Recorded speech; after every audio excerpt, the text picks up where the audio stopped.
الهوت شوكليت من أطيب المشروبات الشتوية إذا تحضر بطريقته الأصلية الصحيحة، نكهة ولا أطيب، مشروب دافي مفيد وطيب ولذيذ.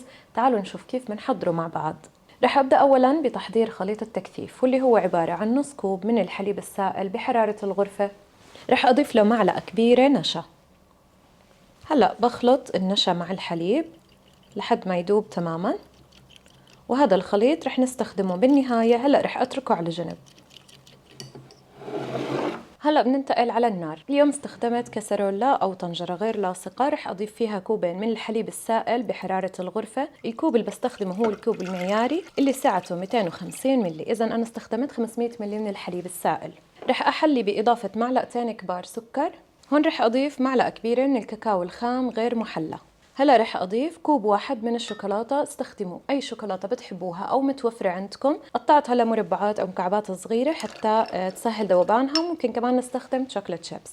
مكون اختياري لكن إضافته بتغني كتير معنا الهوت شوكولات اللي هو الكريمة. ممكن نستبدلها بالقشطة. رح استخدم معلقتين كبار. آخر إشي ربع معلقة صغيرة ملح.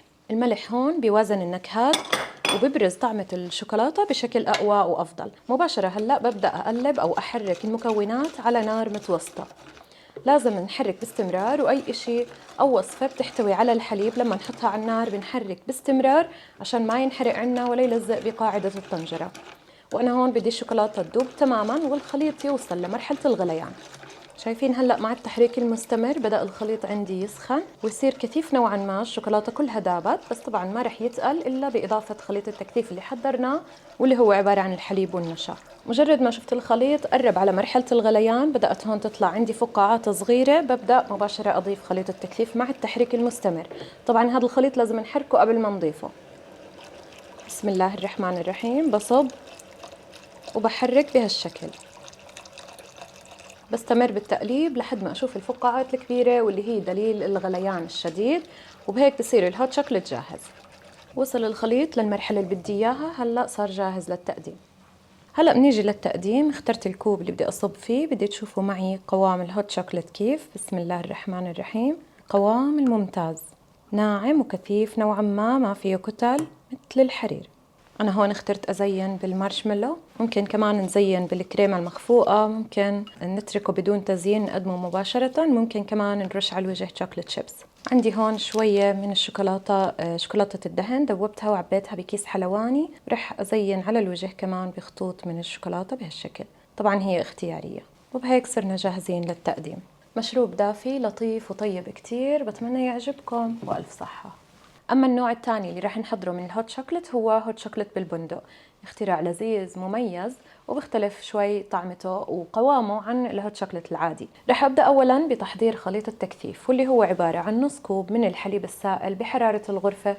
راح أضيف له معلقة كبيرة نشا.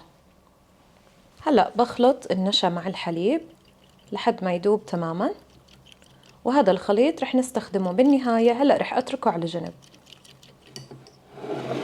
رح أبدأ بالمكونات بالخلاط. رح أضيف كوبين من الحليب السائل نفس الكمية 500 ملي. النكهة اللي رح أعطيها للحليب هي البندق. رح أستخدم معلقتين كبار من البندق المحمص مش مملح. وهون بدل مكعبات الشوكولاتة رح أستخدم شوكولاتة الدهن. عندي هون كوب من الشوكولاتة، استخدموا أي نوع موجود عندكم.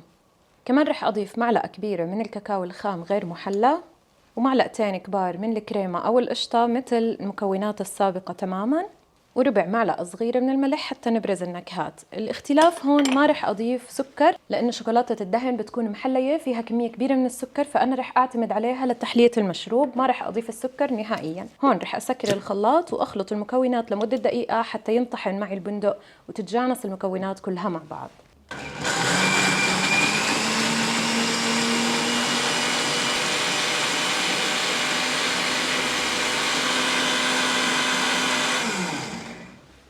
في حال حبيتوا تحلوا المشروب بإمكانكم طبعاً تضيفوا السكر. أنا هيك صار عندي جاهز، رح أخده ونتابع التحضير. هلأ أنا رح أصفي الخليط مباشرة بكسرولة أو طنجرة على النار. ليش استخدمت المصفاية؟ حتى ما يضل عندي كتل أو قطع صغيرة من البندق. مهم عندي إني أصفي. أنا هون أخذت نكهة البندق كلها، بس ما بدي يضل عندي هاي الكتل حتى ما تكون مزعجة بالمشروب. هلأ ببدأ بالتقليب والتحريك مباشرة لحد ما يوصل لمرحلة الغليان، وبنتابع بنفس الخطوات. بنفس الطريقة لما غلي أو سخن الخليط رح أضيف خليط التكثيف مع التحريك وبقلب باستمرار. ممكن ياخد مني دقيقة لحد ما يكثف ويوصل لمرحلة الغليان الشديد. مباشرة رح يتقل معنا الخليط ويصير هيك جاهز. وهلأ بنرفعه عن النار وبننتقل لمرحلة التقديم. صبيت الخليط في بريق للتقديم ونبدأ. بسم الله الرحمن الرحيم. بدي تشوفوا هالقوام، لا هو كثيف كتير ولا هو خفيف مثل الحليب. بنصب تلتين الكوب حتى نقدر نزينه بسهولة. رح استخدم للتزيين كريمة مخفوقة، استخدموا أي نوع موجود عندكم. عندي هون شوكولاتة، نستخدم أي نوع شوكولاتة ورح أبرشها مباشرة فوق الكوب للتزيين لنعطي شكل لطيف. كمان رح استخدم البندق المكسر حتى يكون واضح انه هذه الهوت شوكليت بنكهة البندق. هيك صار الهوت شوكليت بنكهة البندق جاهز للتقديم. شوفوا لي هالشكل الفاخر اللي حصلنا عليه والنكهة ولا أطيب. بتمنى إن شاء الله يعجبكم لليوم وتجربوه، وألف صحة.